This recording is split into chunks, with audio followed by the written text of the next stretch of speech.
आणि आपल्याला मार्गदर्शन आपल्या शाळेचे मुख्याध्यापक प्रास्ताविकेच्या स्वरूपात या ठिकाणी देतील अशी मी त्यांना विनंती करते. आजच्या कार्यक्रमाचे अध्यक्ष आपल्या शाळा व्यवस्थापन समितीचे अध्यक्ष माननीय भीमरावजी डोंगरे साहेब,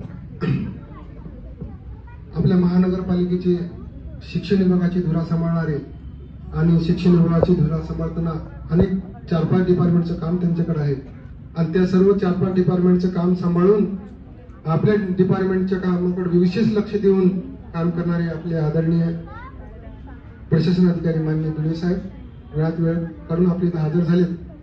खरं तर आपल्या प्रशासनाची एक थाप आपल्या पाठीवर असायला पाहिजे आणि साहेब मला ती खूप जाणीव आहे त्याबद्दल की आपण असलो पाहिजे.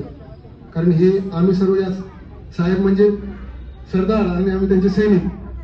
तर सरदार जर कुशल असेल, कर्तबगार असेल तर सैनिक चांगलंच काम करणार आहे. तर बीडीओ साहेब आवर्जून उपस्थित झालेत. सुट्ट्या लागलेल्या आहेत मुलांना आणि विशेष म्हणजे आज बुद्ध पौर्णिमा आहे. अशा परिस्थितीत तुम्ही सर्वजण पालक आला आणि विशेष म्हणजे प्रथम संस्थेचे सर वैभव कुमार सर आवर्जून उपस्थित झाले आणि या शैक्षणिक प्रणालीमध्ये त्यांचं खूप मोठं योगदान आहे.